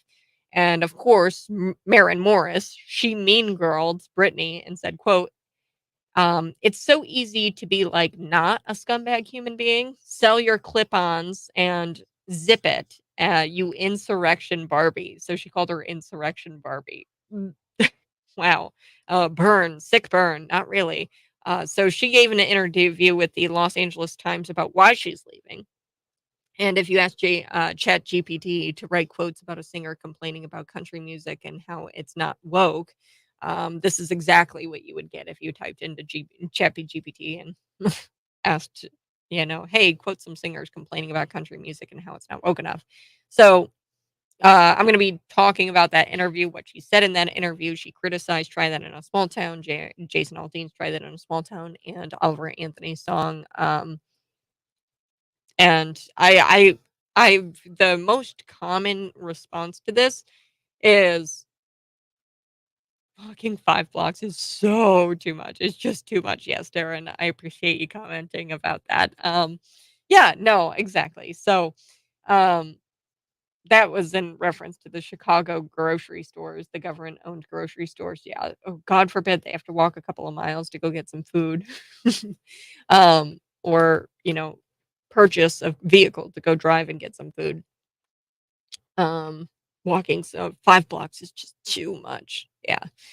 And there is no reason why, if you're living in a city, you shouldn't be able to walk down your street to the grocery store and purchase some groceries. There is no reason why that can't happen. But the reason why it's not happening is because Chicago Mayor Brandon Johnson has destroyed the city. Mayor Lori Lightfoot has destroyed the city so much to where people are looting, rioting, and it's unsafe to even own and operate a grocery store in these areas. So that's why they've left. And that's why people have to walk 5 blocks to go get their food.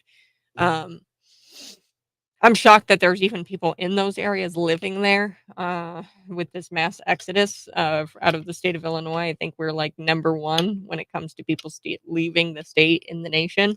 Um, I'm surprised there's people still living there who have to go to grocery stores. So we'll be chatting about that. Plus, Marin Morris, she sucks.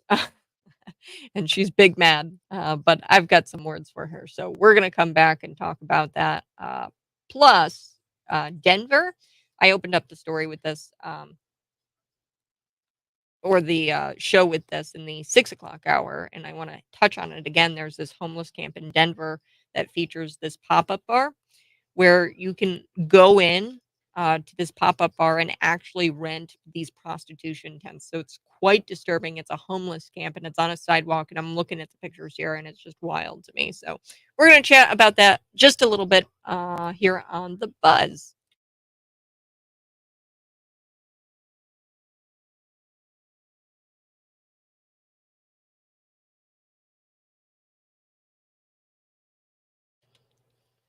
Woo! Hey, good morning. This is the Morning Buzz, 7:58 a.m. It's a Monday morning. We've got so much to cover. Now, I haven't even gotten to Drew Barrymore. I want to get to Marin Morris. Drew Barrymore, she bent the knee to the Writers Guild, which I'm kind of like shocked that they're still on strike. I didn't really notice that they were still on strike because, frankly, I don't think anybody really cares that the actors and the writers are still on strike.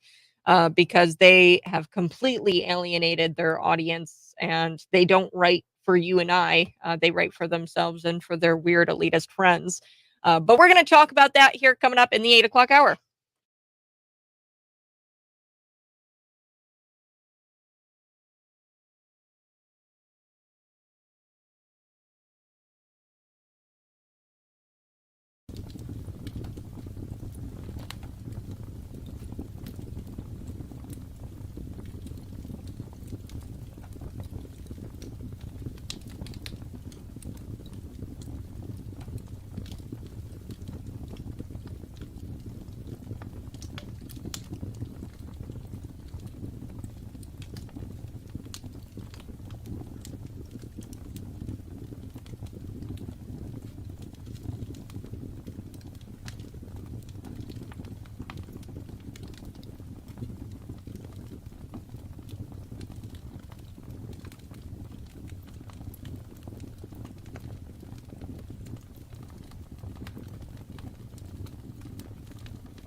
I was having a great day today, just a fantastic day. And, it's the beginning of hoodie season, sweater weather. There's pumpkin lattes. I was having a great day today, a beautiful morning. I mean, it's sunny, 54 degrees, sweater weather. And then the tragic news hit yesterday. Maren Morris is quitting country music. Sniffles. I can't even deal with it. Maren Morris, she's leaving country music, and I'm sure I can speak for all of us when I say, Oh my God, really? Oh my gosh, it's devastating. Ooh, don't do it. Oh my God, really? Oh my gosh, so that's John Fetterman when he was asked about the impeachment inquiry of Joe Biden. But here's, oh my God, really? Maren Morris, she's leaving country music. I don't care. Maren Morris, she wants to be a part of a genre of music that is more woke, one where they support exposing children to drag queens. So Morris, she actually voluntarily introduced her child, her 2-year-old son, to a bunch of drag queens in their dressing rooms. So they're taking off their clothes, these men. What clothes that they do have on, because come on, drag queens don't even really wear clothes. They wear like spaghetti straps or like this, like they don't even really wear clothes. Okay. They dress very skankily in their, glitter thongs and whatnot. So Maren Morris, she actually took her 2-year-old in a dressing room and exposed her child to a bunch of drag queens, which is frowned upon by most sane people. But of course, this Maren Morris individual is not sane. So also on Instagram, I need to point this out. Brittany Aldean, who I love, by the way, she's pretty cool. I follow her on Instagram. She posts this very beautiful photo of herself. She does her makeup and she says, I'd really like to thank my parents for not changing my gender when I went through my tomboy phase. I love this girly life. And Maren Morris here, she mean girled, basically just went after Brittany Aldean for saying that on her Instagram. And she goes, it's so easy to like not be a scumbag human being. Sell your clip-ons, like your hair clips, and zip it, you insurrection Barbie. So that's what Maren Morris said to Brittany Aldean, because Brittany Aldean said, hey, I thank my parents for not changing me into a boy when I went through a tomboy phase. We all had a tomboy phase. Okay, if you're a woman, you went through a tomboy phase. And I'm very grateful that my parents didn't say, huh, wow, she likes skateboards and she likes hanging out with her brother and she likes fishing. Well, let's just change her complete gender. Let's just change everything about her and cut her hair real short and put her on gender hormone replacement therapies. No, I'm glad that my parents didn't do that. So she gave an interview, this Maren Morris, to the Los Angeles Times about why she's leaving. And I'd imagine if you asked ChatGPT to write quotes about a singer complaining about country music that isn't woke, this is exactly what you'd get. So here's what she said in her interview. She goes, people are streaming these songs out of spite. It's not about the true joy or love of the music. It's about owning liberals. And that's so not what music is intended for. Shut up. And then she goes on, she goes, music is supposed to be the voice of the oppressed, the actually oppressed, the actual oppressed. And now it's being used as a really toxic weapon in culture wars. I've said everything that I can say. That's what she says in this Los Angeles Times interview. My gosh. Morris would be better off in pop music, because the issue isn't with the country music industry as much as it is with like most other progressive losers. She hates being around anyone who has a different opinion than her. Okay, it's not about the culture wars. It's not about country music. It's not about, people like the song Try That in a Small Town or Oliver Anthony's Richmond North of Richmond. It's not about that. What this is about is the fact that she hates anybody with a different opinion of her own. Okay, she's happier in pop, and she's happier in that pop world where her PR team tells you what to think. She doesn't have her own convictions, her own opinions, and she's upset by that. So she takes it out on other people who don't have the same opinions that are force-fed to her by her PR team, because of her view of country music as one giant MAGA rally doesn't hold up. Okay, so Yeah. These people who go after songs like Try That in a Small Town. And I will say, our sister station, 1077 and 92.1 The Bull, we are the only local country music station who plays that Try That in a Small Town. You want to know why? Because people actually like it. Okay. And if you're providing content, whether that be music, whether that be the morning buzz show, you have to do what people like. Okay. And that's how you make it in the content creation business. You have to create content that people actually want to listen to and people actually enjoy. Uh, okay. So nobody can relate to Miley Cyrus's I Came In Like a Wrecking Ball. Okay. Nobody can relate to that. Because that's not a reflection of what people are living every single day. And I think music should be a reflection of people's feelings and what they're feeling on the inside and their emotion on the inside and what their life experiences. So that way, when you listen to the song, you're like, oh yeah, I'm having nostalgia. I'm understanding, this song because I can relate to it. So that's why she's upset because she can't relate to anybody because she has no true convictions. Okay. I do want to switch gears. We're going to be talking with Jerry Vogler for the McLean County Veterans Corner. He's the McLean County Superintendent for the Veterans Affairs. And Jerry, thanks so much for joining me. Glad to be here this morning. All right, let's run through it. What's first? A couple of things here. One of the most significant ones here is the transition of the VA for certain types of blood cancers, leukemias, in that they're now really doing a good job of holistic approach to these type of illnesses, because generally they're not curable, but they are manageable. However, there's a tremendous mental emotional impact both on the patient, the veteran, as well as the family. And the VA treats both of those very well, in that they realize that this is probably what's going to happen with depression and anxiety, and to keep a positive attitude, there's a number of support groups and actual counseling that goes on. I see. So this is about leukemia, correct?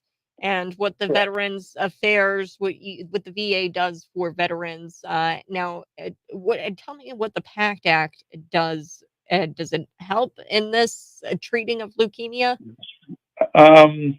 Well, leukemia is one of those things that has been determined to be a presumptive for certain exposures, mainly from the Gulf War and the other conflict, Afghanistan and so forth, that have occurred over the last 20 years or so. That it recognizes that these are service-connected.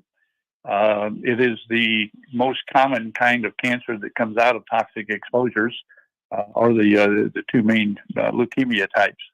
Of course, there's a lot of other cancers and so forth that come out of that are also covered by the PACT Act. PACT Act generally expands the coverage for Agent Orange. Those places that were probably exposed to Agent Orange, like in Thailand with the Air Force, American Samoa, Guam, and so forth, have now been declared as places where Agent Orange exposure had occurred, and they'll now be able to file claims for the Agent Orange related type of medical problems they've had. That's a big jump from where it was just 5-6 years ago. And of course, it goes further than that, because when the VA looks at medical problems that are potentially exposures because a claim has been filed, they do a lot of research, statistically speaking, to try to determine whether there's enough data that says, yes, this group that was exposed being similar to this other group, but the first group having been exposed have all these problems in common that the other group that wasn't exposed don't have. And that's how they come up with the statistical conclusions that the exposures caused the medical problems that they're experiencing. And the PACT Act, kind of segue into the next section here, the PACT Act basically has now begun the process of actually accepting claims through the VA for those veterans who served any amount of time in Southwest Asia Theater of Operations beginning in August of 1990 to the present time, or if they served in Afghanistan, Uzbekistan, Syria, and Djibouti, beginning September 19, 2001 to the present time. These cancers are very, very rare that they've now just made presumptive.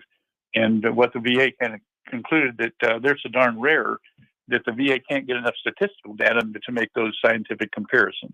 So what they did was they said, there's enough, though, that we're going to declare a conclusive presumptiveness for these illnesses as being caused by their service.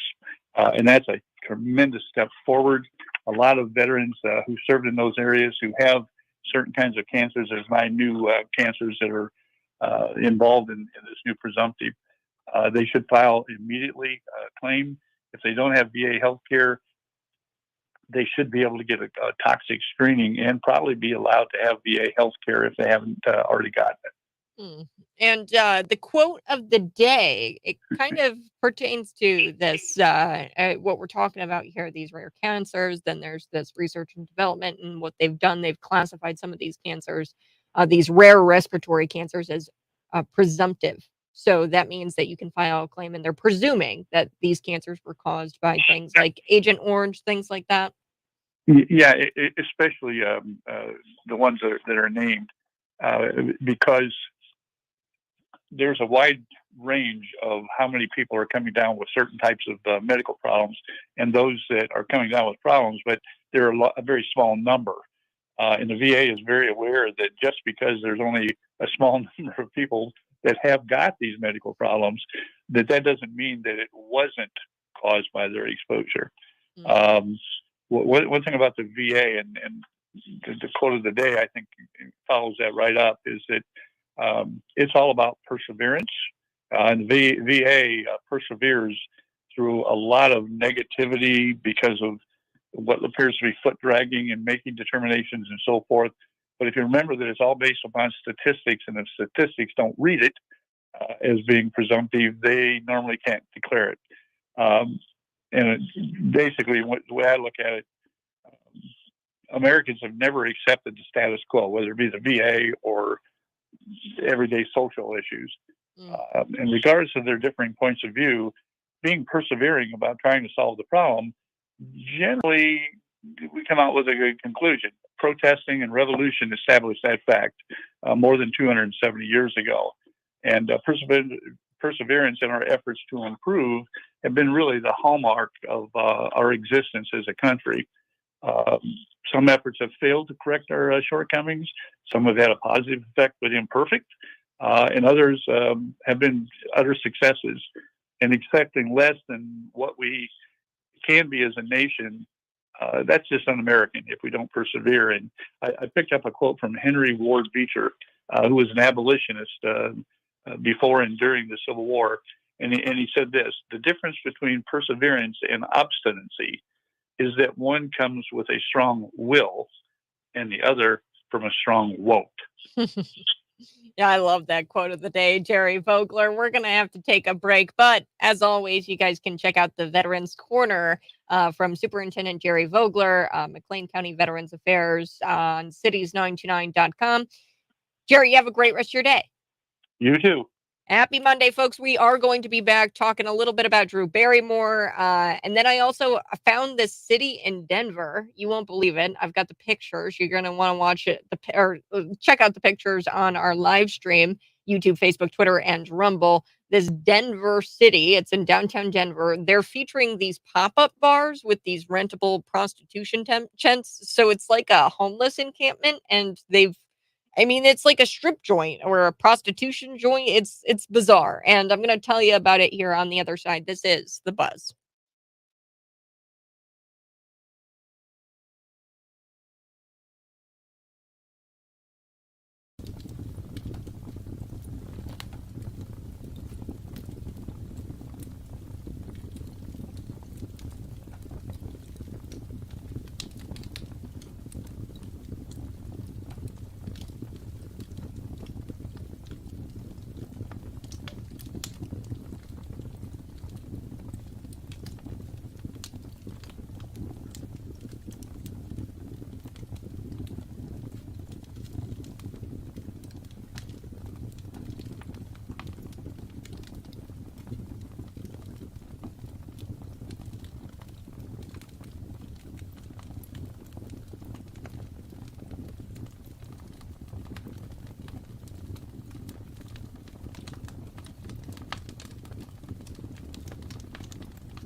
Drew Barrymore, she bent the knee. She caved to the pressure and decided that she will pause her season 4 premiere of her talk show following this backlash for returning to the set while the writers were still on strike. So this comes after the National Book Foundation informed Drew Barrymore that they were rescinding her invitation as the host of the National Book Awards due to her failure to, quote, stand in solidarity with the Writers Guild of America strike, which has been ongoing since May. So Drew, honestly, like all of us, probably forgot that this strike was going on. So the actors have been on strike for quite some time now, and the world has just moved on like nothing has happened. You want to know why? Because nobody cares. Reality check for Hollywood. You've alienated your audience so much they don't care if it all burns down to the ground, if nobody's like writes anymore. I don't care if they don't write anymore. Nothing that Hollywood comes up with is any good. Like I was saying earlier in the show, Maren Morris leaving country music. She doesn't come up with anything that's good or that relates to middle America or a majority of Americans, and Americans are fed up with it. If you're not going to create content that we actually like and can relate to, then we're just going to not listen to you. And go ahead, go to pop music. That's fine. But I'll tell you right now, nobody listens to pop. Okay. People listen to country music, and there's a reason for that. So here is what she came out with. She wrote this on Instagram, quote, I've listened to everyone and I'm making the decision to pause my show's premiere until the strike is over. I have no words to express my deepest apologies to anyone I may have hurt, and of course to our incredible team who works on the show and has made it what it is today. We really tried to find our way forward. So she had like a few writers, I think, that wrote for her show that were members of the Writers Guild Union or whatever. And those writers were in front of the CBS Broadcasting building. And the CBS Ventures, they said this: we support Drew's decision to pause the show's return and understand how complex and difficult this process has been for her. Oh gosh. I mean, at the end of the day, nobody really cares, okay? It's unclear if the National Book Awards are going to re-invite this actress, Drew Barrymore, to host the award show. It's planned for November 15th, but she really wanted to host that award show, I guess. She wanted to so bad. In fact, she was willing to put her entire show, the season 4 premiere of it, on pause while these writers are striking. Speaking about strikes, we are going to be getting to the UAW stuff. Now, they feel abandoned by the Democrat Party, and you're not going to hear this narrative because it doesn't work. It doesn't work out well for the Democrat Party. But actually, there is a faction of the UAW workers who feel that they've been abandoned by the Democrat Party. The former president of the UAW has come out and said that he is against this Biden administration because of their push for electric vehicles and this electric vehicle agenda. So the pro-union President Joe Biden is actually screwing over these UAW workers. And I want to talk about that coming up in just a little bit. But first, the homeless camp that we've got to chat about. So I've got the pictures here. And if you're watching, you can go ahead and check it out on YouTube, Facebook, Twitter, and Rumble. I've got some photographs of this Denver pop-up bar. It's quite bizarre. We've got it here, the picture. You can see that there's couches, there's rugs, there's lounge chairs, there's a bunch of alcohol bottles, like empty bottles just sitting around. And what this homeless camp has essentially done is they've created like almost a speakeasy, I guess. This is a homeless camp, which is just it's so weird. I just don't understand it. Uh, so the Denver Police Patrol Division Chief Aaron Sanchez and some other officers, some city officials, they went to the encampment this week, and they said that there have been numerous complaints that the encampment is blocking the sidewalk and impeding pedestrian access. So people can't walk down the sidewalks in downtown Denver. There's some uh, lounge chairs, there's homeless people, and they're actually renting out tents for prostitution. So there's some tents, it's like an encampment, and they're renting out some tents for prostitution. And this is on the north edge of downtown Denver. This is what Bidenomics is really all about. This is what Bidenomics is meant to do. Quote, this is from Sanchez, the police chief there. We're hearing that there's an open bar, sales of alcohol, things like that, and we have officers looking into it. Okay. One of the tents has reportedly been transformed into a speakeasy, complete with couches, tables, and rugs. The spot has been littered with dozens of empty bottles of liquor. There's even like thrifted bookcases and dressers. They've got furniture out there. And Sanchez, the police chief there, said that there have been complaints that the street side tavern here has been prostituting people out in some of these tents. So there's been complaints that the couches and tents are being rented out for prostitution, and that's also being investigated by the police department. Wow. This director of development and marketing for Step Denver. So that is an organization that helps homeless men deal with mental health issues, recovering from addiction, and things like that. Her name is Megan Shea, and she actually said that she's driven by the encampment every day, and that the encampment serving liquor was actually very counterproductive because over 80% of the homeless have experienced lifetime alcohol or drug problems. So this is really bad. And what I find hilarious about this whole story is that the police are investigating it and city officials are investigating it. Like, what is there to investigate? As if this is going to take months to try to get to the bottom of this. What's like, what? Like, there's people doing drugs. There's people selling alcohol without a permit. There's people prostituting themselves out in these tents, these homeless people, cuff them, lock them up for, oh, I don't know, breaking the law. Hey, but at least it's not a socialist encampment, okay? I can really appreciate the entrepreneurship here displayed. I wonder if they take EBT. Oh, man. This is just, and what's wild to me is that the city really doesn't seem to care. These big cities don't seem to care when there's literally a scene out of Walking Dead zombies who are so high on fentanyl. They didn't seem to care when it was a fentanyl issue, but now they're starting to care because it's an alcohol sales tax issue. They're not collecting taxes on those alcohol sales that these homeless people are making from their tents, and that is really peeving them off. So now they're going to do something about it. City officials said that they're working on housing resources for these people. What a joke. That's a joke. Enough with the housing. This has nothing to do with a lack of housing. These are unshowered entrepreneurs. Let's call them entrepreneurs. And they have chosen to live a degenerate lifestyle, an illegal degenerate lifestyle. The mayor's goal through the end of the year, at a cost of nearly $49 million, is to move over 1,000 people into these converted hotels, and they want to like make these hotels into little micro communities. I don't understand that. Like, this is so absurd. Classic progressives create the problem, spend an absurd amount of money, $49 million, fixing that problem, and subsequently that's going to make everything worse. Here's an idea that won't cost any extra funding. Arrest the people. Arrest them for using drugs in public. I guess arrest them for promoting prostitution. Come on. These are very simple solutions, and they're spending $49 million to take all of these homeless people, convert these hotels, house them in these hotels for no charge. But that's going to make the problem much worse. At this rate, I'm really peeved off about that story, folks. I've got to take a quick break, but when we come back, New York Jets quarterback Aaron Rodgers, he's recovering from surgery. He had to repair his Achilles tendon.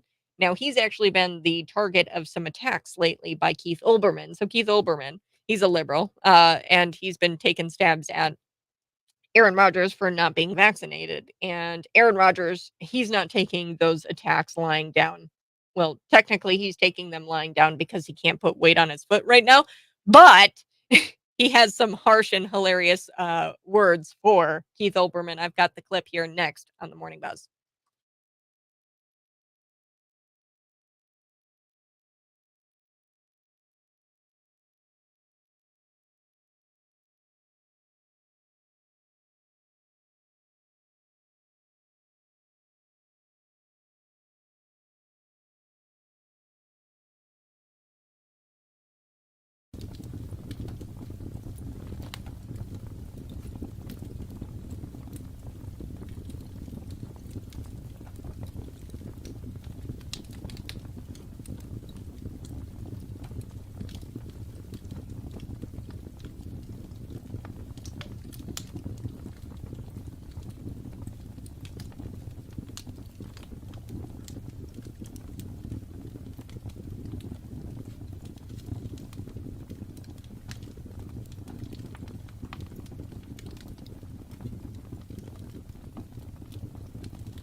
These UAW workers, man, I'm telling you, they feel as though the Democrat Party has abandoned them. And the quote, and I'm quoting Joe Biden here, he said that he was the most pro-union president in history.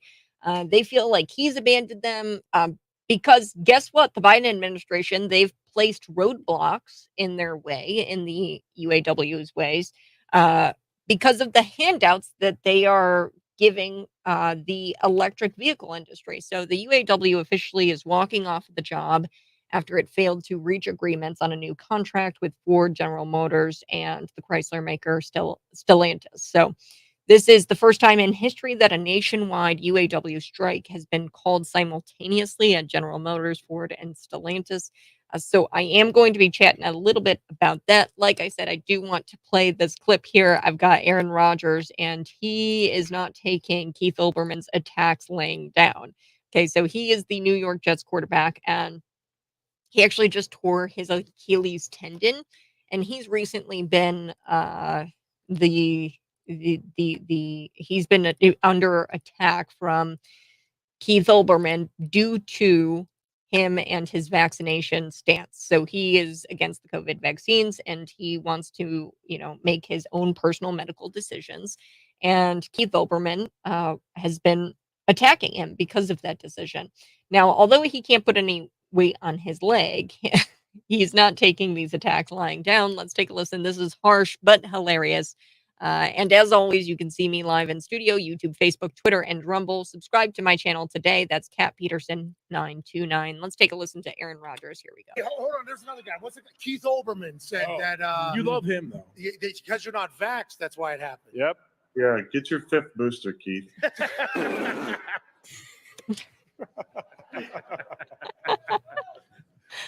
Get your 5th booster, Keith. I love it. And just a reminder, Aaron Rodgers also, at the start of that game there, the football game, he took an American flag and he was running out onto the field with the American flag. So he went down with a season-ending injury here in the Jets season opener. But, prior to all of this, Aaron Rodgers, he was very vocal. He was a vocal critic of the official government narrative concerning schmovid pandemic and lockdowns and vaccinations. So he was very critical of this narrative.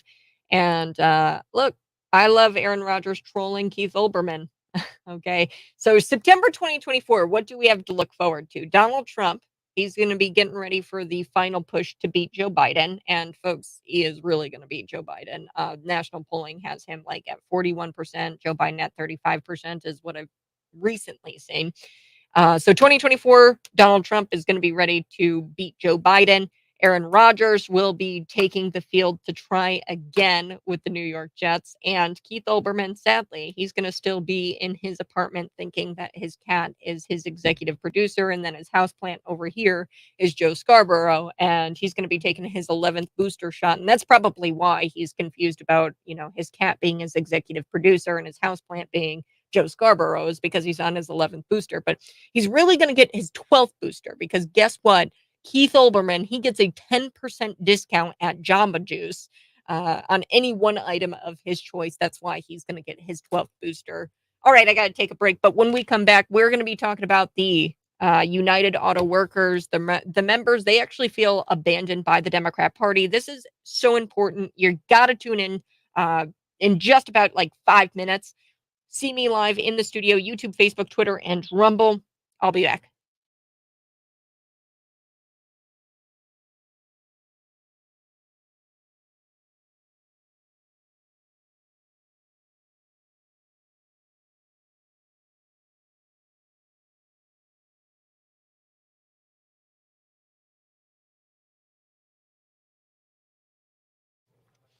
Yeah, I think it's the Pat McAfee show. I don't watch it a whole lot, but it is hilarious. He was on a show. Got to give credit to ESPN for hiring him, even though ESPN was woke. They took a step to the right a bit with this show. McAfee isn't right wing. Interesting. Yeah, I'd have to look into the show itself. I know it's on ESPN, and they took a step to the right by airing this show. I didn't know that he wasn't right wing. I would imagine that he was right wing. He had Aaron Rodgers on, which is kind of against that whole like NFL narrative of, oh boy, vaccinations. Aaron Rodgers said, "Look, I'm not taking it." So I have a deep respect for Aaron Rodgers, just because he's willing in a world like that, in the NFL world, he's willing to say, no, I'm going to make my own personal medical decisions. And then to double down on it, right? After getting all kinds of attacks from Keith Olbermann on this, he doubles down. Again, I say these dumbasses that are vaccinated. Why are you worried about the people that aren't vaccinated? Aren't those vaccines so spectacular that they don't have to worry about it? Yeah, the vaccinated people shouldn't have anything to worry about. Yeah, well, they know, right? They know that the vaccines don't work deep inside their soul. And really, at the end of the day, it's not so much about, their health that they're worried about. It's about you subscribing to a different ideology or a different narrative than that of their own. And it's the same reason why Maren Morris left country music and she went to go be a pop star, okay? It's because um, she doesn't have any own convictions for herself, and it really upsets her and discomforts her that people actually have convictions and opinions and are strong in those opinions. And her opinions and her convictions come from a PR team, come from a narrative, and she doesn't actually have an opinion of her own. And a lot of these libs don't have opinions of their own because it's force fed to them from CNN and the media. So they get really upset when people are actually dissenters and have their own opinions. That's what they're upset about, that you get to do it and they can't because they're a bunch of scaredy cats, really, at the end of the day. We're going to be talking about the UAW. They feel abandoned by the Democrat Party, and that's not me saying it. That's the UAW president. He's the former president, Bob King. He told Politico in an interview that the UAW members feel abandoned by the Democrat Party because he cited Biden's Inflation Reduction Act, which failed to help union workers. In fact, it only harmed them. He also further cited the former President Bill Clinton's signing of the NAFTA. He said that the reason why this isn't good, it's because EVs, they usually have fewer parts than gas-powered cars. And what they really want, before they give the endorsement to Joe Biden or his administration, they want to be assured that these union workers are going to be protected as the federal government pushes for higher EV production. Okay, if you push for higher EV production, that means that there's not going to be a whole lot of jobs for these guys on the line because there's not enough parts, and there's going to be jobs that just poof go away because they're so focused on the EV production. So we should all despise unions, because they're essentially labor cartels that help destroy the American economy. But one thing that I can say here is that it's kind of the UAW's fault. They voted for this guy. Okay. The Biden administration has been pushing for 50% of all cars to be electric by 2030. That's going to create enough widespread economic impacts as it is. We don't need the union to inflate the market with even more by this 36% in wages that they don't really deserve. So that's going to cause an economic impact, giving them this pay increase. And I'm going to dig into why that pay increase is absolutely crazy. There's averages that we've got to take into account.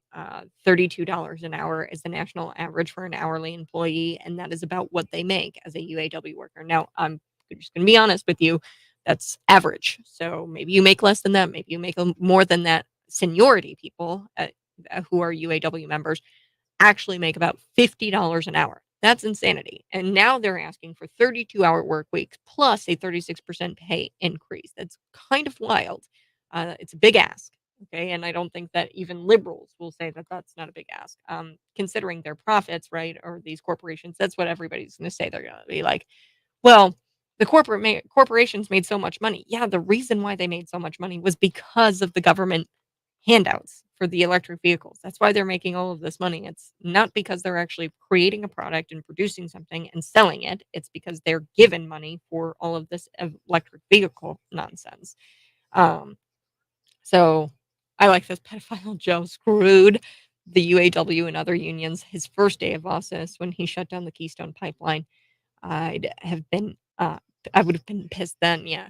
If you're watching right now, go ahead and smash that like button. We're going to be back chatting a little bit about the UAW workers. And yeah, that's going to be the end segment. We're already here on our last segment. So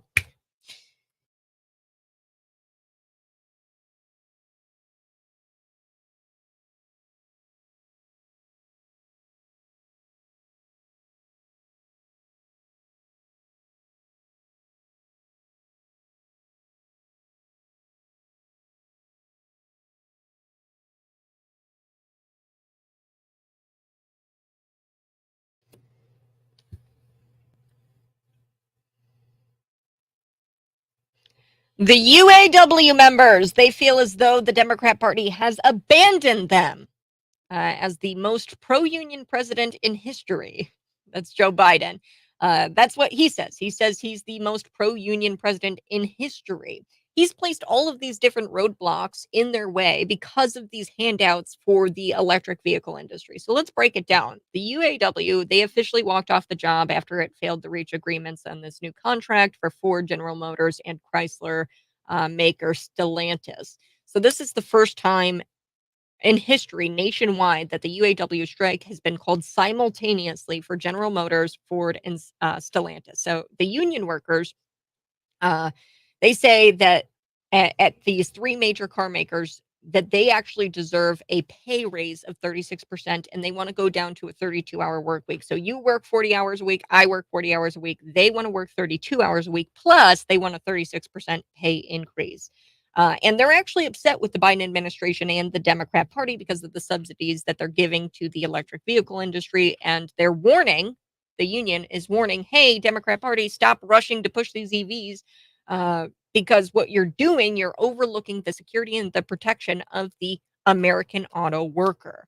There's things falling at the wayside because we're so focused on pushing this EV nonsense. So the former UWA president, Bob King, he gets out there on Politico and he does this interview and he says the UAW members feel abandoned by the Democrat Party. And he says that the Biden Inflation Act has failed to help the union workers. He even further cited Bill Clinton signing the NAFTA agreement as another reason. And he says, I think there's a segment of the Democrat Party that sees itself as serving corporations rather than the common good. And we have had a lot of disappointments with the Biden administration.